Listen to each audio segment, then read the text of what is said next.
নমস্কার, কেমন আছেন সবাই? আশা করি সবাই খুব ভালো আছেন। আজকেও তো একটা আনন্দের দিন বাড়িতে এই ছোট করেই পালন করব, কারণ মাম্মামের জন্মদিন হয়ে গেছে মঙ্গলবার। তার পরের দিন ওর পাপার জন্মদিন। বাবার মেয়ে প্রায় একই ডেটে জন্মদিনটাই হচ্ছে। এই সবজিগুলো একটু কেটে নিচ্ছি, 5 রকম ভাজা করব, সব একসঙ্গে কেটে নিয়েছি। নিয়ে এবার ভাজা করেই সব কিছু আলাদা আলাদা করে সাজিয়ে দেবো ওর বাবাকে। যেভাবে ছোটো মাম্মামকে দিয়েছিলাম সাজিয়ে, সেইভাবেই সব কিছু সাজিয়ে গুছিয়ে দেব। এই যে আমার ভাজাগুলো রেডি হয়ে গেছে সব কিছু। আরও একটু সামনে দেখলাম মাছ ব্যাপারই যাচ্ছে, হঠাৎ করে একটু তেলাপিয়া মাছ নিলাম। মাছগুলো খুব একটা ভালো ছিল না, তবুও নিয়েছি। এই মাছের সঙ্গে তো কাঁচা লঙ্কা আর পেঁয়াজ দিয়ে ভাজলে খুব ভালো লাগে, মানে একটু ঝুরু ঝুরু করে ভাঙা ভাঙা করে ভাজবেন, দেখবেন খুব সুন্দর লাগবে। তাই জন্য আমিও আজকে সেই একই রকমভাবে করে নিচ্ছি। আর ডালটাও বানিয়ে নেব, ডালটা একবারেই বসিয়ে দেব। সব কিছু মশলা টশলা দিয়ে নিয়েছি, নিয়ে ভেজে একবারে বসিয়ে দিলে এটাও স্বাদটা সুন্দর লাগে খেতে। এগুলো একবারেই বসিয়ে দিলেও ভালো লাগবে এই ডালগুলো খেতে। অনেক সময় কেউ কেউ সিদ্ধও বসে, আমি একসঙ্গেই করে নিচ্ছি।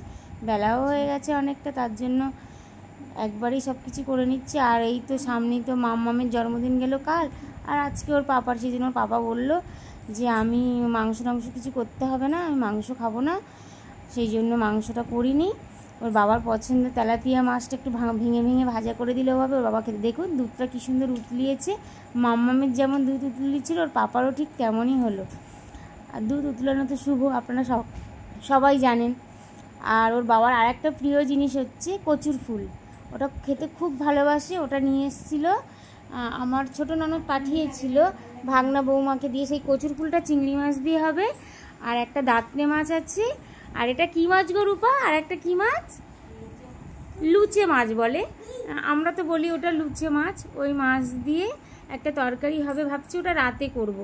অনেকটা বেলা হয়ে গেছে, প্রায় 2:30টা বেজে গেছে। সেই জন্য এই কচুর ফুল দিয়ে চিংড়ি মাছটা রান্না হবে। এটা খুব ভালো লাগে খেতে। এর সঙ্গে 2-1টা পাকা ফুল যদি আরও দেওয়া হয়, একটু কালারফুল হবে। আর পাকা ফুলের গন্ধটা তো খুব সুন্দর, ওই জন্য কাঁচা ফুলের সঙ্গে পাকা ফুলটা 2-1টা মিশালে আরও সুন্দর হবে। আর ছোটো চিংড়ি পাইনি জানেন তো, ওই জন্য এই চিংড়িটাই দিয়েই করছি। চিংড়িটা কী চিংড়ি আমি জানি না, এর নামটা বলতে পারবো না। হ্যাঁ, বাগদা চিংড়ি। আর পায়েসটা তো আমার রেডি হয়ে গেছে। এবার কচুর ফুলটা আমি সিদ্ধ বসিয়ে দিচ্ছি, একটু ভাপিয়ে নেব। দেখুন কি সুন্দর ফুটছে, আর পাকা ফুলগুলো কি ভালো লাগছে। এদিকে আমার চিংড়ি মাছটা ভাজা হয়ে গেছে, আর আমি তো কড়াইতে তো তেজপাতাও দিয়ে দিয়েছি চিংড়ি মাছটা বানানোর জন্য। একটু তেল দিয়ে দিলাম, আর ওতে ফোড়ন দিয়ে যেভাবে রোজ করি সেভাবে, আলাদা করে কিছু করছি না। যে জন্মদিন বলে আলাদা কিছু স্পেশাল হবে সেরকম কিছু করছি না। পেঁয়াজটাও আমার লাল লাল। কচুর ফুলটাকে একটু ঝাল ঝাল করলে বেশি ভালো লাগে, ওই জন্য একটু লঙ্কার গুঁড়ো আমি দিয়ে দিয়েছি। দিয়ে একটু ঝাল ঝাল হবে, বেশ খেতেও ভালো লাগবে।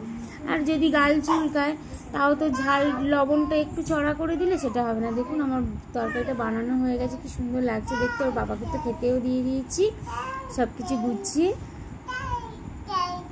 এবার মাম্মামকেও এবার খাওয়াবো, আর ওর বাবা তো খেতে বসে গেছে।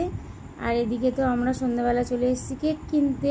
মাম্মাম দেখুন গুটু গুটু পায়ে হাঁটছে, কি সুন্দর। আর ওর পাপার তো প্রিয় এই কেকটাই, বললো যে ওটাই আমার জন্য আনবে, তাই কেকটাও নিয়ে নিলাম। আর গণেশ পুজো হয়েছে তো কি সুন্দর দেখুন, সব কিছু রাস্তাঘাট সাজানো। কেক নিয়ে তো চলে এসেছি বাড়িতে। এবার আজ তাহলে আসি, সবাই সুস্থ থাকবেন, ভালো থাকবেন। বড়দের প্রণাম, ছোটদের অনেক অনেক ভালোবাসা।